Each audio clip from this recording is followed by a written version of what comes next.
नमस्कार दोस्तों, स्वागत है आपका victorious group of English scholars में। इस समय हम लोग एक सीरीज को कंटिन्यू कर रहे हैं जिसमें विलियम शेक्सपियर की इंपॉर्टेंट प्लेस की इंपॉर्टेंट लाइंस और कैरेक्टर्स को हम लोग डिस्कस कर रहे हैं। उसी क्रम में आज हम लोग डिस्कस करेंगे मैकबेथ। ये भी एक बहुत इंपॉर्टेंट प्ले है, यहाँ से भी एग्जाम में प्रश्न पूछे जाते हैं। इसके पहले हम प्ले मैकबेथ की इंपॉर्टेंट लाइंस और कैरेक्टर्स को डिस्कस करें, कुछ बेसिक फैक्ट्स को हम लोग बात करेंगे। यहाँ से भी एग्जाम में प्रश्न पूछे जाते हैं। मैकबेथ का पूरा नाम क्या है? इसका नाम है द ट्रेजेडी ऑफ मैकबेथ। इसको विलियम शेक्सपियर ने कब लिखा है? 1606 में लिखा है। देखो, एक वीडियो आपको देखनी है जिसमें मैंने विलियम शेक्सपियर के 37 प्लेस कैटेगरी वाइज, और वो भी कोट के साथ मैंने आपको याद कराया है। और उसमें मैंने आपको बताया था जो इनकी 4 ग्रेट ट्रेजेडीज है उसके लिए कोट था होकम। और 2, 4, 5, 6 इसमें बीच में 3 मिसिंग है। ठीक है, यानी हैमलेट कब आती है 1602 में, ओथेलो कब आती है 1604 में, और किंग लियर आती है 1605 में, और मैकबेथ कब लिखी जाती है 1606 में।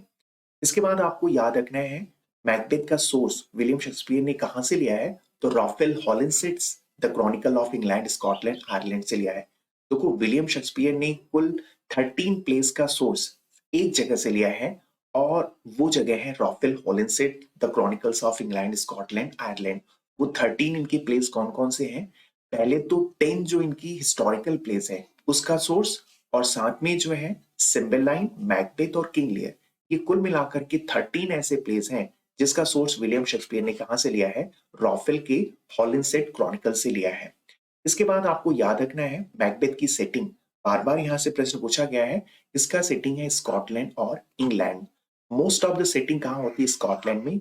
और जब मालकोलम इंग्लैंड भाग जाता है किंग एडवर्ड से हेल्प लेने के लिए, तो कुछ सेटिंग इंग्लैंड की भी होती है, ये भी आपको ध्यान में रखना है। मैकबेथ का ट्रेजिक फ्लॉ है वॉर्टिंग एम्बिशन या ओवर एम्बिशन, या कई बार एम्बिशन भी रहता है। यहां से भी क्वेश्चन कई बार पूछा गया है। मैकबेथ विलियम शेक्सपियर की सबसे छोटी ट्रेजेडी होती है, ये आपको ध्यान में रखना है। और सबसे बड़ी ट्रेजेडी कौन सी है? हैमलेट है। इसके अलावा आपको ध्यान में रखना है प्ले मैकबेथ की जब बिगिनिंग होती है तो मैकबेथ और बैंको ये दोनों वॉर से रिटर्न हो रहे थे। एक्चुअली ये दो वॉर को सप्रेस करके वापस आ रहे होते हैं। पहले तो इन्हीं की कंट्री का एक ट्रेटर होता है जो पहले किंग डंकन का बड़ा वफादार था, बाद में वो ट्रैक्टर निकल जाता है, गद्दार निकल जाता है, और उसका नाम क्या था? मैक डोनवाल्ड। तो इसके रेबल को ये सप्रेस करके आ रहे थे। और दूसरा, नॉर्वे के द्वारा भी स्कॉटलैंड पे आक्रमण हुआ था, तो उसके भी इन्वेजन को ये सप्रेस करके आ रहे थे। जब मैकबेथ और बैंको ये दोनों रेबल को सप्रेस करके आ रहे थे तो इनकी मुलाकात 3 विचेस से होती है, जिसको हम वियर्ड सिस्टर या वेवॉर सिस्टर भी कहते हैं। और इन 3 विचेस की जो गॉडेस थी, जो हेड, उसका नाम क्या था? हेकेट था। ये भी आपको ध्यान में रखना है। देखो, जो 3 विचेस हैं पूरे प्ले में 2 बार अपीयर होती हैं और दोनों बार 3-3 प्रेडिक्शन करती हैं। पहली बार जब ये अपीयर होती हैं तो ये प्रेडिक्ट करती हैं, मैकबेथ को जो है 3 टाइटल देकर के वो एड्रेस करती हैं। ठीक है, उसको पहले कहती है थीन ऑफ क्लेमिस, उसके बाद फिर थीन ऑफ काउटर, फिर उसके बाद किंग ऑफ स्कॉटलैंड। ये 3 उसको जो है टाइटल देती हैं। थीन क्या होता है? थीन एक पोस्ट होता है जो इंग्लैंड में लॉर्ड या लैंडलॉर्ड का पोस्ट होता है या नोबलमैन का पोस्ट होता है, वही स्कॉटलैंड में थीन का पोस्ट होता है। और ग्लैमिस ये नेम ऑफ द विलेज है। Cawdor this is again name of the village. तो जिस समय विचेस मैकबेथ को ये प्रेडिक्ट कर रही थी, उस समय मैकबेथ ऑलरेडी थेन ऑफ क्लेमिस था, लेकिन थेन ऑफ काउटर और किंग ऑफ स्कॉटलैंड वो अभी नहीं था। तो 2 प्रेडिक्शन ये हो गया। फिर बैंको अपने लिए पूछता है कि मेरे लिए भी कुछ प्रेडिक्ट करो। तो विचेस कहती है तुम्हें बहुत खुश होने की जरूरत नहीं है। फिर कहती है तुम बहुत खुश हो जाओ। क्यों? क्योंकि तुम्हारे जो चिल्ड्रन है वो जो है स्कॉटलैंड की क्या बनेगी? राजा बनेगी। अभी 3 विचेस ने 3 प्रेडिक्शन किया ही था, तभी रॉस और एंगस जो कि किंग डंकन के नोबल मैन थे, ये आकर के मैकबेथ को ये न्यूज देते हैं कि तुम्हें डंकन ने थेन ऑफ काउडर बना दिया है। और ये सुनकर के मैकबेथ और बैंको दोनों सरप्राइज्ड हो जाते हैं कि जो अभी 3 प्रेडिक्शन किया गया था उसमें से एक तो ट्रू हो गया। इसके बाद मैकबेथ एक्ट 4 सीन 1 में फिर से 3 विचेस से मिलता है अपनी सिक्योरिटी को लेकर के, ये पूछने के लिए कहीं उसकी जान को खतरा तो नहीं है। फिर विचेस उसको कहती है कि देखो, तुम्हें मैकडफ से अलर्ट रहना है। दूसरा कहती है कोई भी आदमी जिसको किसी वुमेन ने जन्म दिया है वो तुम्हें नहीं मार सकता है। तीसरा वो कहती हैं कि जब तक Birnam woods, Birnam this is name of forest, जब तक विरनम वुड्स डंसिनेन हिल तक चल के नहीं जाता है तब तक तुम्हारे जान को कोई खतरा नहीं है। फिर से थ्री विचेस ये थ्री प्रेडिक्शन करती हैं और यही कारण है मैकबेथ इसके पहले यानी किंग बनने के पहले वो कहाँ रहता था, इनवर्नेस पैलेस में रहता था, और राजा बनने के बाद वो कहाँ शिफ्ट हो जाता है, डंसिनेन। चूंकि ये जो पैलेस होता है डंसिनेन हिल पे रहता है इसीलिए इसका नाम क्या पड़ गया, डंसिनेन पड़ गया। याद कैसे करेंगे, बहुत आसानी से आपको याद होगा।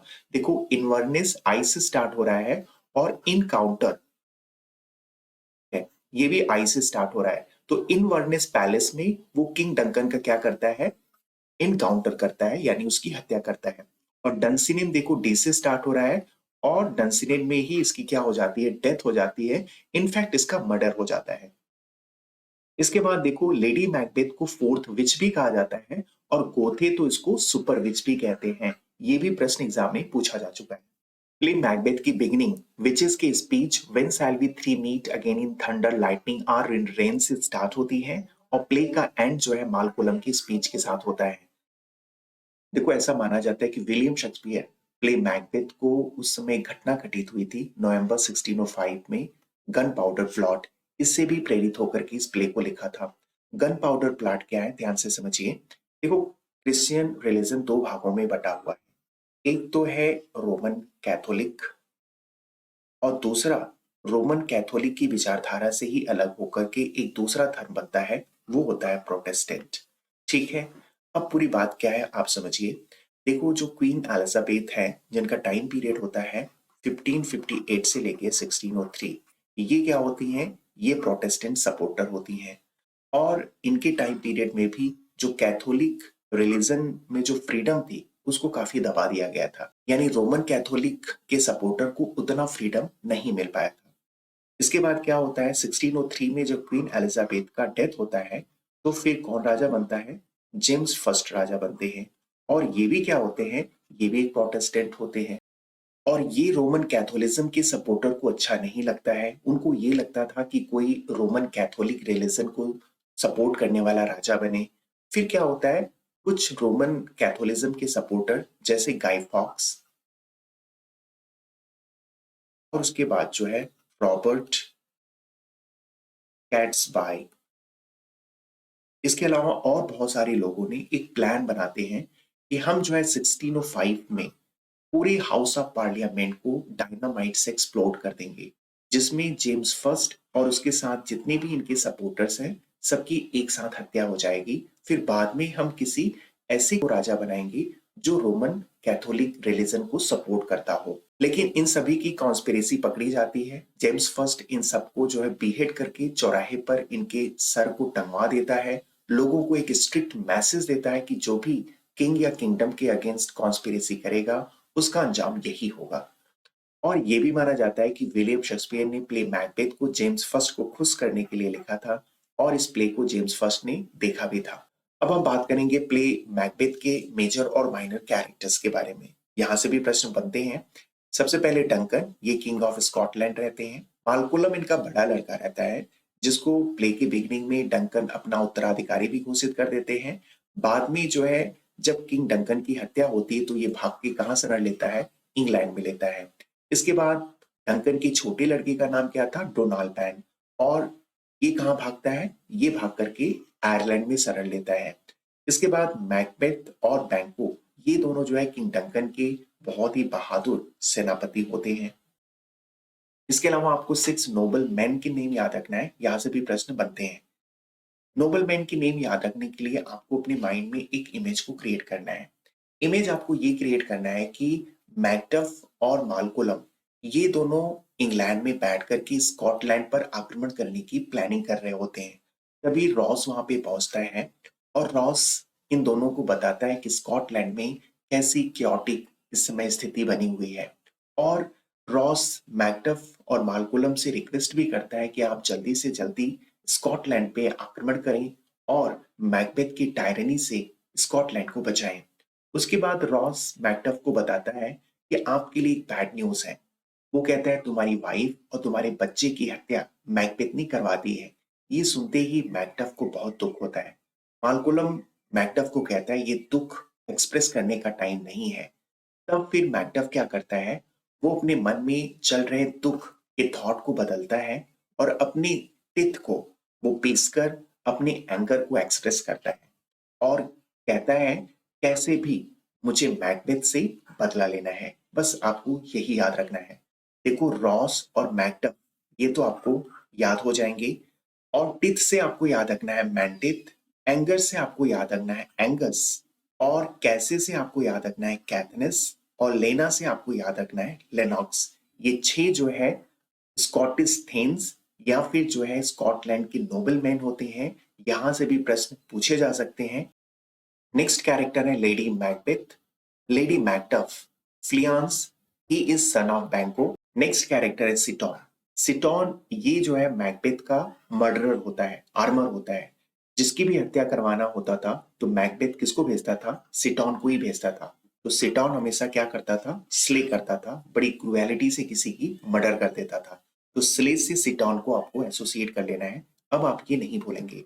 नेक्स्ट कैरेक्टर है सिवार्ड। सिवार्ड जो है इंग्लिश फोर्सेस का जनरल होता है। जब किंग डंकन की हत्या हो जाती है तो मालकोलम इंग्लैंड भागता है और वहां उस समय जो राजा थे किंग एडवर्ड थे, उनसे हेल्प मांगता है कि हमारे देश पर संकट आई है, आप मेरी मदद करिए। तो किंग एडवर्ड उसको 10,000 आर्मी और एक सेनापति, उस सेनापति का नाम क्या था, सिवार्ड, देने का आश्वासन देते हैं। सिवार्ड को कैसे याद करेंगे, तो सिवार्ड देखो ये कोई पर्सनल इंटरेस्ट के लिए नहीं लड़ रहा था, ये जो है स्कॉटलैंड को एक प्रॉपर उत्तराधिकारी मिल जाए इसके लिए लड़ रहा था, यानी सेवा भाव के लिए लड़ रहा था। तो सेवा से आपको याद रखना है सिवार्ड। इसके बाद नेक्स्ट कैरेक्टर है हेकेट।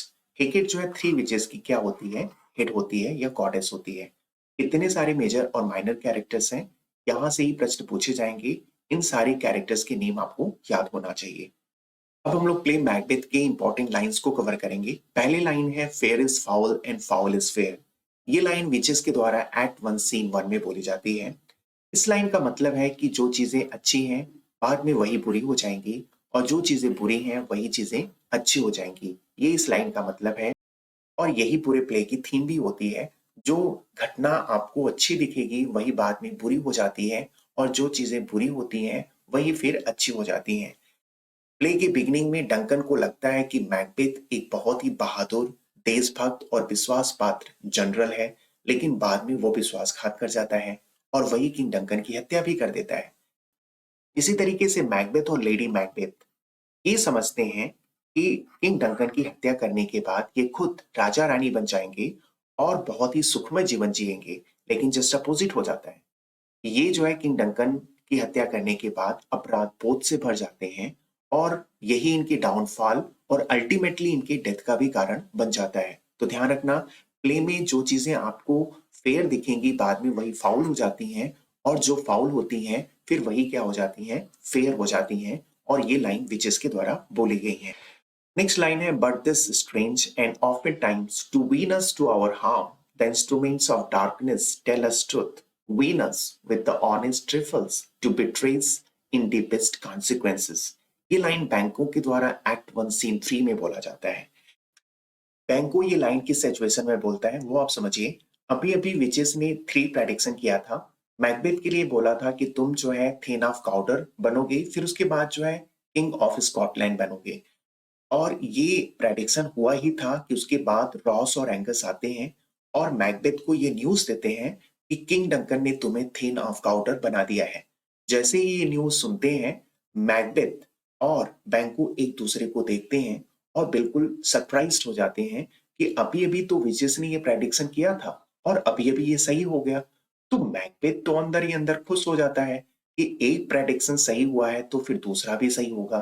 लेकिन बैंको मैकबेथ को वार्निंग करते हुए ये लाइन बोलता है, कहता है कि कभी कभी जो है डार्कनेस की जो इंस्ट्रूमेंट होती हैं, यानी जो इविल सोल होती हैं, वो कुछ बातें हमें सही इसलिए बता देती हैं ताकि वो हमारा विश्वास को जीत सकें और बाद में हमें ज्यादा नुकसान पहुंचा सके।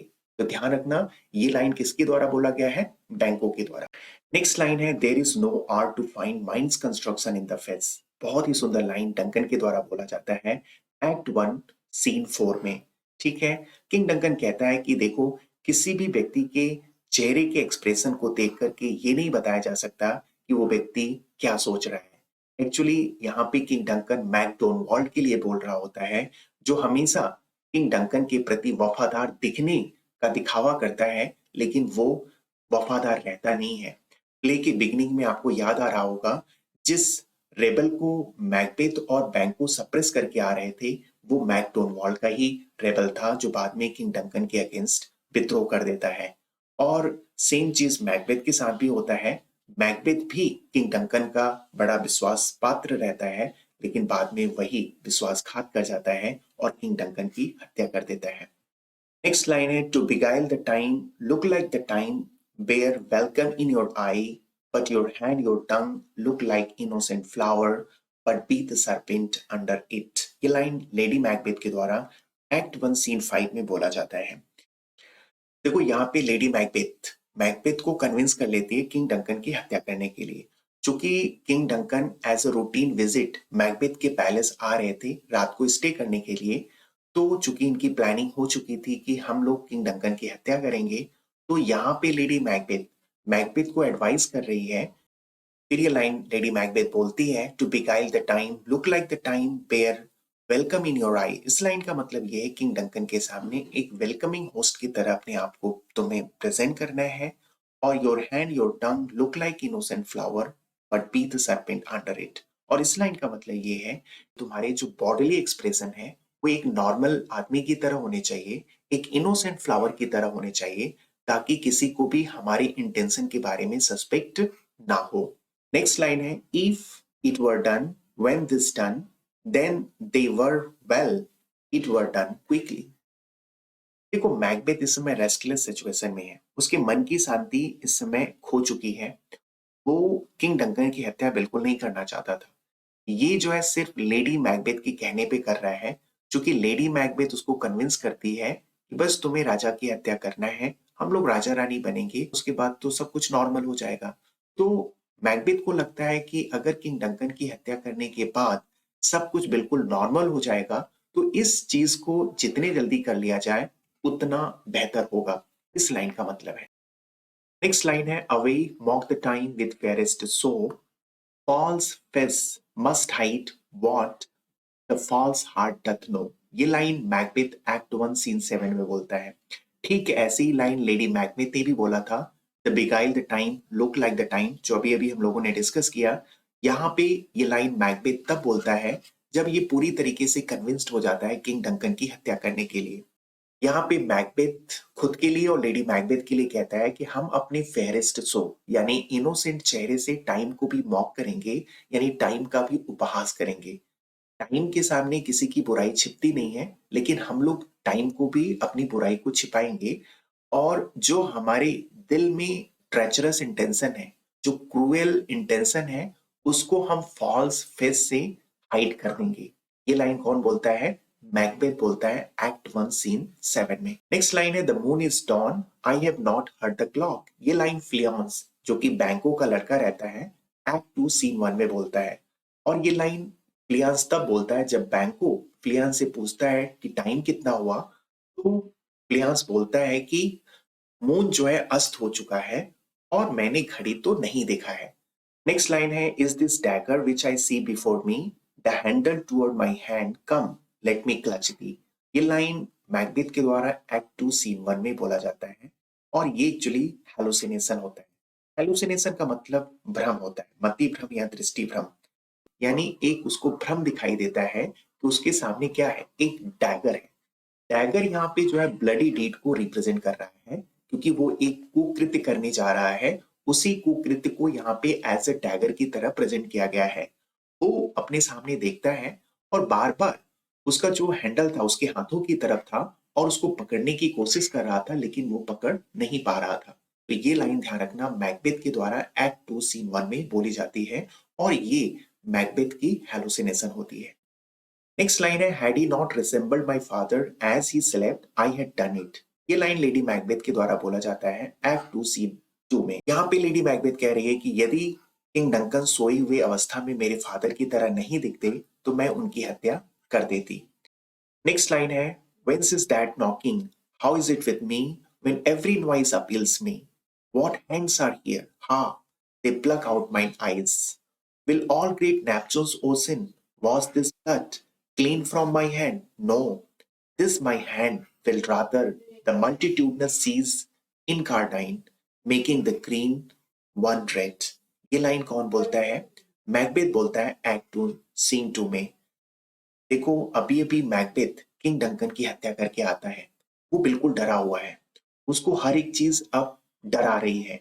उसको एक मिस्टीरियस नॉइज सुनाई देता है कि कोई गेट को खटखटा रहा है और कहता है कि हर एक आवाज मुझे क्यों डरा रही है? ये कैसा हाथ है? ऐसा मालूम पड़ रहा है कि जैसे कि वो मेरी आंखें ही निकाल लेगी। फिर कहता है कि जो मेरे हाथ में ब्लड लगे हुए हैं, क्या उसको नेपच्यून ओशन साफ नहीं कर पाएगा? वो खुद ही उत्तर देता है, नो, मेरे हाथों में इतने ब्लड लगे हैं कि पूरी ग्रीन नेपच्यून ओशन को वो क्या कर देगा? रेड कर देगा। ये लाइन कौन बोलता है? मैकबेथ बोलता है एक्ट 2 सीन 2 में। नेक्स्ट लाइन है, a little water clears us of the state, how easy is it that. ये लाइन लेडी मैकबेथ बोलती है मैकबेथ से एक्ट 2 सीन 2 में। ये लाइन देखो लेडी मैकबेथ मैकबेथ से तब बोलती है जब मैकबेथ किंग डंकन की हत्या करके अभी अभी आता है और बहुत डरा हुआ है और वो अपराध बोध से भर गया है।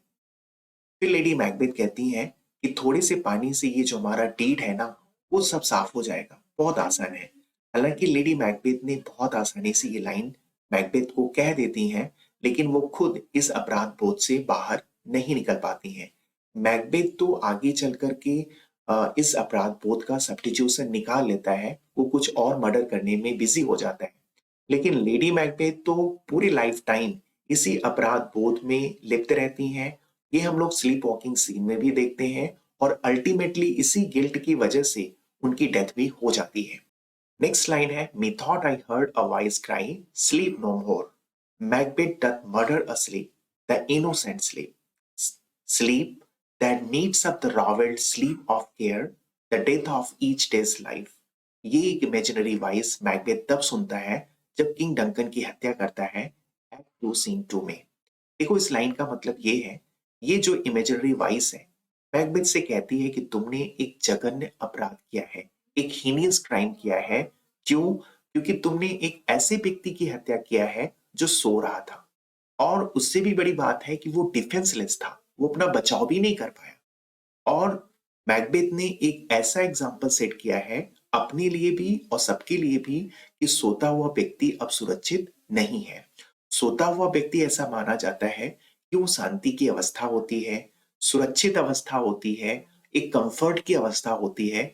लेकिन मैकबेथ ने ऐसे व्यक्ति को मारा है जो सो रहा था। अब मैकबेथ पूरे जीवन भर सो नहीं पाएगा, वो खुद इंसोम्निया का विक्टिम रहेगा। इंसोम्निया मतलब अनिद्रा का।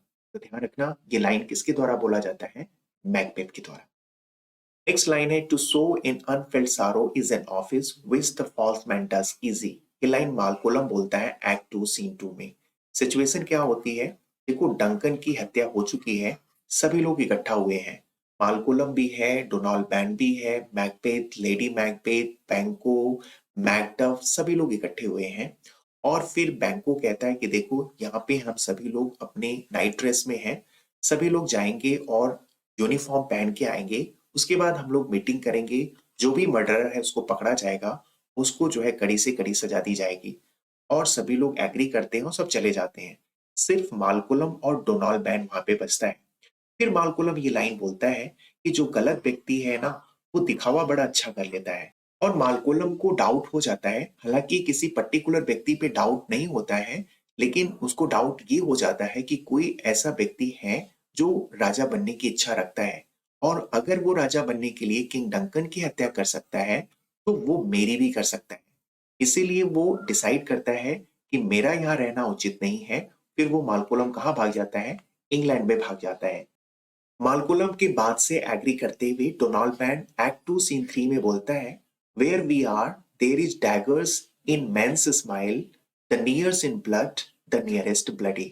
यहाँ पे डोनाल्ड बैन कहता है कि हम लोग जहाँ पे हैं यहाँ लोगों की स्माइलिंग में भी एक ट्रेचरस इंटेंशन है। और जितने नजदीक हम ब्लड के हैं, ब्लड का मतलब जहां पे किंग डंकन की हत्या हुई है यानी स्कॉटलैंड की बात हो रही है, उतने ही नजदीक हम किसके हैं? ब्लडी के हैं, यानी मर्डरर के हैं। डोनाल्ड मैन मालकुलम से कहता है यहाँ पे रहना हम दोनों के लिए सुरक्षित नहीं है। फिर दोनों लोग बिना किसी को बताए अलग अलग देशों में चले जाते हैं। मालकुलम इंग्लैंड भाग जाता है और डोनाल्ड मैन आयरलैंड भाग जाता है। नेक्स्ट लाइन है, o gentle lady, this is not for you to hear what I can speak, the repetition in a woman's ear would murder as it fell. ये line Macduff lady Macbeth से बोलता है act 2 scene 3 में।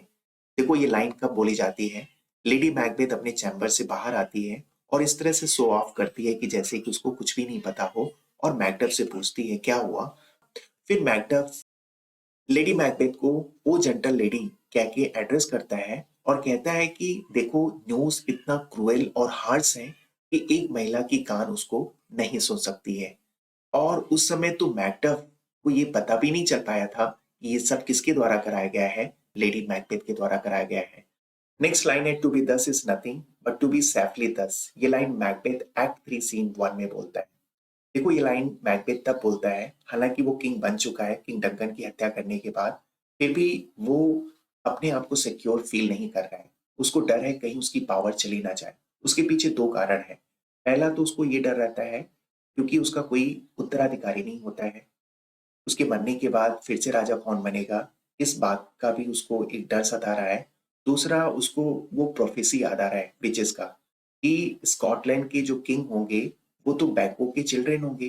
तो इस बात को लेकर भी उसको एक डर सता रहा है कि इतनी जो मैंने मशक्कत की है, किंग डंकन की हत्या की है, फिर राजा बना हूं, लेकिन उसमें भी उसको कोई खुशी नहीं हो रही है। क्यों? क्योंकि उसको ये लग रहा है कि ये जो मैं राजा बना हूं, ये मैं लंबे समय तक नहीं बन पाऊंगा। और उसी से मिलता हुआ एक लाइन ये बोलता है, mind eternal jewel. Eternal jewel की मतलब आत्मा की बात कर रहा है। मैंने जो है अपनी आत्मा को किसको दे दिया है? कॉमन इनमी ऑफ मैन, यानी डेविल को मैंने दे दिया है। यानी जो है मैं राजा तो बन गया हूं, लेकिन फिर भी मुझे वो खुशी नहीं है। नेक्स्ट लाइन है, things without all remedies should be without regard, what is done is done. और कुछ इसी तरीके की line lady Macbeth act 5 scene 1 में भी बोलती है, what is done can not be undone. Sleep walking scene में जब वो विक्षिप्त अवस्था में यानी पागलपन की अवस्था में पहुंच जाती है और बार बार अपने हाथों को धुलती है और ये लाइन रिपीट करती है, क्या जो कुछ हुआ है फिर से अनडन नहीं हो सकता, फिर से क्या वो सुधारा नहीं जा सकता। तो ध्यान रखना ये दोनों लाइन जो है लेडी मैकबेथ के द्वारा बोला गया है। नेक्स्ट लाइन है, better be with the dead whom we to gain our place have sent to peace than on the torture of the mind to lie in restless ecstasy. Duncan is in his grave after life's fitful fever, he sleeps well. ये line Macbeth act 3 scene 2 में बोलता है। देखो ये line Macbeth बोलता है, उसको ये लगा था किंग डंकन की हत्या करने के बाद वो स्कॉटलैंड का राजा बनेगा और बहुत ही सुख और शांति के साथ अपना जीवन बिताएगा। लेकिन ये तो उल्टा पड़ जाता है। राजा बनने के बावजूद भी मैकबेथ का जो जीवन होता है वो बहुत ही रेस्टलेस होता है, अशांति से भरा रहता है। और वहीं किंग डंकन मरने के बावजूद भी शांति की दुनिया में बड़ी शांति के साथ सोए हैं, जहां पे संसार की कोई समस्याएं उनको टच नहीं करेंगी। तो ध्यान रखना ये लाइन मैकबेथ बोलता है एक्ट 3 सीन 2 में। नेक्स्ट लाइन है, I am in blood stepped in so far that should I wade no more, returning word as tedious as go over strange things I have in head. ये line Macbeth act 3 scene 4 में बोलता है। Macbeth इस line में कहता है कि देखो मैं बुराई के रास्ते पर इतना आगे आ चुका हूं, मैंने इतनी सारी हत्याएं कर ली हैं कि रिटर्निंग यानी मेरे लिए अच्छा बनना अब संभव नहीं है। ये लाइन मैकबेथ लेडी मैकबेथ को एक्ट 3 सीन 4 में बोलता है। नेक्स्ट लाइन है, whither should I fly, I have done no harm but I remember now I am in this earthly world where to do harm is often laudable, to do good, sometime accounted dangerous folly. Why then, alas, do I put up that womanly defense to say I have done no harm? ये line lady Macduff act 4 scene 2 में बोलती है। देखो अभी अभी एक messenger आता है और लेडी मैकडफ को कहता है कि तुम्हारे चैम्बर की तरफ कुछ मर्डरर्स, कुछ हत्यारे आ रहे हैं और जितनी जल्दी हो सके तुम यहाँ से चले जाओ। ये कह के मैसेंजर खुद चला जाता है अपनी जान बचाने के लिए। इसी बीच में लेडी मैकडफ कहती है, मैं कहाँ भाग जाऊं, मैंने तो किसी का नुकसान भी नहीं किया है। फिर उसको अचानक से याद आता है, अरे मैं तो इस अर्थली वर्ल्ड में रहती हूँ जहां पे जो गलत करने वाले हैं उनको अप्रिसिएट किया जाता है और अच्छे करने वाले को हमेशा पनिश किया जाता है। फिर किस बात की चिंता। फिर कहती है लेडी मैकडफ कि कोई बात नहीं, मेरा वुमेन होना यही मेरे लिए डिफेंस होगा। आने पे मैं यही कहूंगी कि देखो, चूंकि मैं एक औरत हूं और मैंने किसी को नुकसान नहीं पहुंचाया है। ये line lady Macduff act 4 scene 2 में बोलती है। नेक्स्ट लाइन है Macbeth is ripe for shaking. ये लाइन मालकोलम एक्ट 4 सीन 3 में बोलता है। मालकोलम 10,000 आर्मी के साथ मैकबेथ यानी स्कॉटलैंड पे आक्रमण कर देता है और मालकोलम कहता है कि मैकबेथ एक पके हुए फ्रूट की तरह है जो गिरने के लिए तैयार है, यानी मैकबेथ की हार अब सुनिश्चित है। इसी के बाद मालकोलम एक और लाइन बोलता है, the night is long that never finds the day. यहाँ पे मालकोलम मैकबेथ के शासनकाल को नाइट से कंपेयर करता है, यानी जो मैकबेथ का टाइम पीरियड होता है that is the time period of crime and cruelty, और मैकबेथ के डेथ के साथ ही नाइट का अंत होगा और डे की बिगनिंग होगी। नेक्स्ट लाइन है, here is the smell of blood still, all the perfumes of Arabia will not sweeten this little hand. ये line lady Macbeth act 5 scene 1 में बोलती है और इस लाइन से ये पता चलता है कि लेडी मैकबेथ को किंग डंकन की हत्या का कितना ज्यादा रिग्रेट और रिपेंट है। और इस लाइन के थ्रू ये बोला जा रहा है, लेडी मैकबेथ कह रही है कि संसार की कोई भी चीज जो है उसकी अंतरात्मा में जो किंग डंकन की हत्या का जो दाग लगा है वो उसको इरेज यानी उसको मिटा नहीं पाएगा। तो ध्यान रखना ये line lady Macbeth act 5 scene 1 में बोलती है। Next time, he has no children. All my pretty ones. Did you say all? Oh, hell kite. All. What? All my pretty chickens. And their dam at one fell swoop. ये line बोलता है Macduff act 5 scene 3 में। देखो ये line Macduff तब बोलता है जब वो इंग्लैंड में था और रॉस ये न्यूज लाता है कि तुम्हारे सारे फैमिली मेंबर्स को including your wife and children सभी को मैकबेथ ने मरवा दिया। ये सुनने के बाद वो बहुत ज्यादा दुखी हो जाता है और बहुत सरप्राइज्ड हो जाता है। फिर वो ये लाइन बोलता है, he has no children all my pretty ones. क्या उसने मेरे सभी बच्चों को, जैसे काइट एक ही झपट्टे में सारे चिकन्स को उठा ले जाती है, क्या वैसे मैकबेथ ने मेरे सारे फैमिली मेंबर्स को मरवा दिया। तो ध्यान रखना ये लाइन मैकडफ एक्ट 5 सीन 3 में बोलता है। नेक्स्ट लाइन है, cure her of that can't thou not minister to a mind diseased, pluck from the memory a rooted sorrow। ये लाइन मैकबेथ डॉक्टर से एक्ट 5 सीन 3 में बोलता है। देखो मैकबेथ डॉक्टर से पूछता है, हाउ इज योर पेशेंट, यानी वो लेडी मैकबेथ के लिए पूछ रहा था। तो डॉक्टर कहता है, देखो उसको कोई फिजिकल प्रॉब्लम नहीं है, उसको मेंटल प्रॉब्लम है। फिर मैकबेथ डॉक्टर से कहता है, क्या तुम उसके बीमार मन का इलाज नहीं कर सकते हो, तुम उसके मन से दुख देने वाले जो थॉट्स है उसको रिमूव करो, उसके ब्रेन में जितने भी ट्रबल देने वाले थॉट्स है उसको निकाल फेंको। ये लाइन मैकबेथ डॉक्टर से कहता है, जो कि संभव नहीं था। इसीलिए pluck from the memory rooted sorrow में कौन सा फिगर ऑफ स्पीच है, हाइपरबली। ये एग्जाम में प्रश्न पूछा जा चुका है।